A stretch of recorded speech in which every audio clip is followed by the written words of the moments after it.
Hi, welcome back to Drum.Dog, and today we're looking at the Soundbrenner Pulse watch. Now, there's been a lot of videos on this, but we want to see if it has a place in a professional recording studio.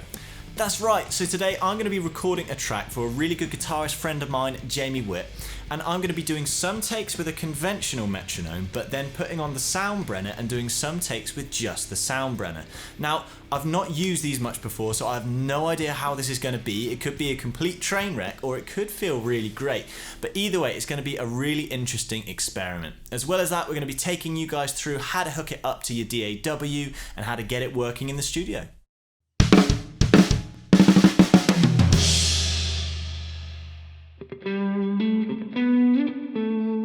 Okay, so before we kick Nick out of his comfort zone, let's give him a take using a traditional audio click.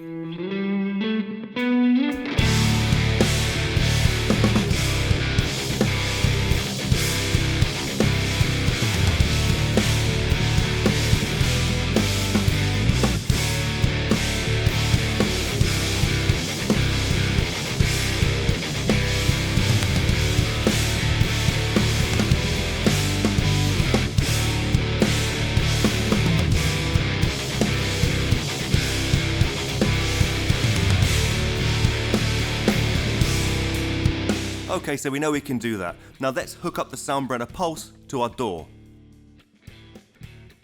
Right, okay, so when we first opened the Soundbrenner, we didn't know how easy or difficult it was going to be to get it hooked up to a DAW.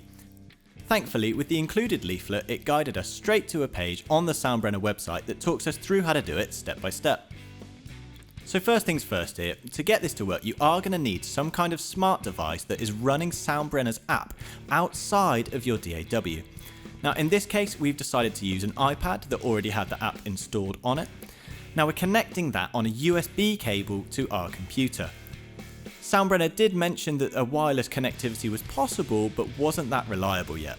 Once we had that iPad plugged in, all we had to do was go into the settings on our Mac and tell our computer to recognize the iPad as a MIDI device.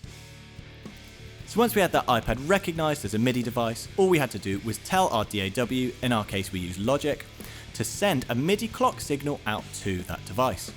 Now once we had the iPad receiving that MIDI clock signal, the final thing to do was to tell the Soundbrenner app to sync up to the external MIDI input. Now while all of that does sound like a fairly long and complicated multi-stage process, all in all it was actually simple enough. Now this process will differ depending on what system computer you're running and the DAW you use, but our experience here was a relatively simple one. Now at this stage we did have some concerns about the fact that we were leaving the iPad in the control room next to the computer and the Soundbrenner Pulse would be in the live room, which is through our quite thick soundproof studio walls.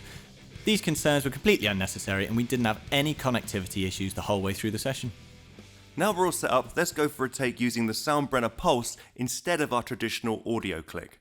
Now we tried a few takes using the Pulse on different parts of the body, and I've added footage from each of those positions, but the audio you're going to hear is from the take where the Pulse was located on the collarbone.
Okay, so first things first, what did you make of it as a product?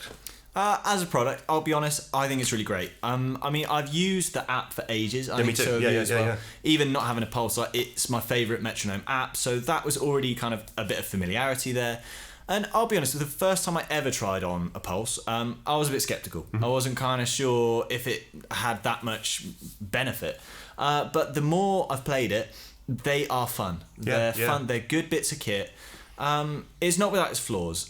Personally, one of the things I struggle with is the intense vibration you get for beat 1 is a bit too long. The duration of it kind of is a bit too long, and it blurs exactly where that beat is. I want to hear exactly where it is. You can adjust the vibrations in the setting to shorter ones, but then I struggle with them being intense enough to feel it, especially when I'm playing.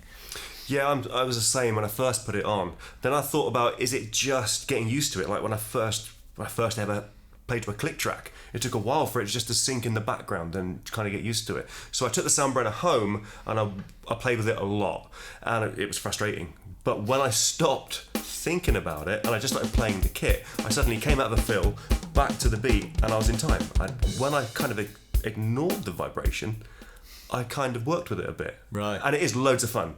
So sometimes when I practice at home, I'll use a multipad, the light on it, as a visual click, as a timing exercise. So I'll watch it, I'll turn away from it and come back and see if I'm still in time with the light. Right. And I had similar games with the Soundbrenner. I think it was really good for developing feel and timing.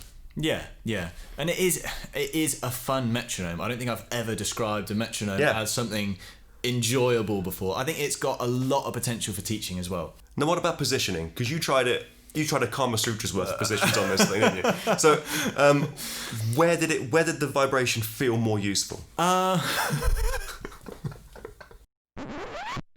Okay, well, being honest, on the wrists, it was fine when I wasn't playing. Yeah. But then as soon as you start playing, I think, especially with this track, because it was quite a heavy rock track and there's a lot of movement there, it's easy to lose it.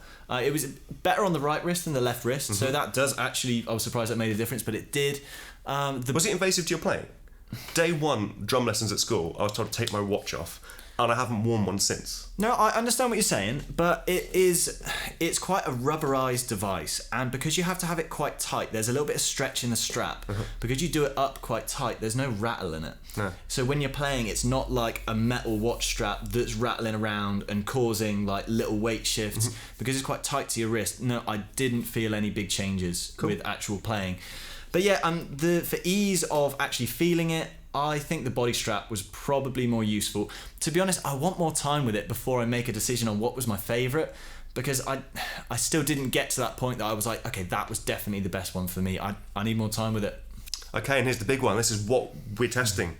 Can you replace your studio click with that?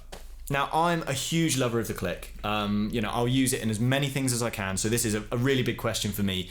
And it's something that I'm quite finicky about. One thing I did notice after a little bit of use, there is a very slight latency between the DAW click and the watch vibrating.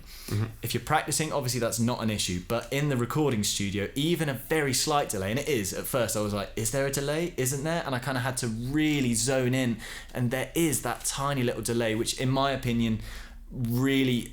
You can change the feel of the song. Yeah, that's a really big deal in the studio. Can't replace that studio click. Because it does have to go through quite a few stages, doesn't it? You can't just use that with the DAW. You've got to go through a mobile app. And that could well be the latency. If there was some way that you could get a plugin that would then connect directly to the Soundbrenner Pulse instead of running that slave device, that could well be that extra latency. And actually, as a quick side note on that slave device, because Soundbrenner themselves say the most reliable way to connect that is on a USB cable and not the wireless connection, that does mean you can't charge the device at the same time. So if you want to run it for a whole session, as well as making sure the Soundbrenner Pulse has got a full charge, you need to make sure the device running the app has enough battery to last the session. Yeah. So there we go, the Soundbrenner Pulse. A really good product, loads of different applications, but in our opinion, it's not quite there yet for a studio tool. Yeah, that's right. But you guys let us know in the comments whether you've got any experience using a Soundbrenner Pulse and whether you've tried it for any recording. If you enjoyed this video, don't forget to subscribe to the channel, and we'll see you for the next one.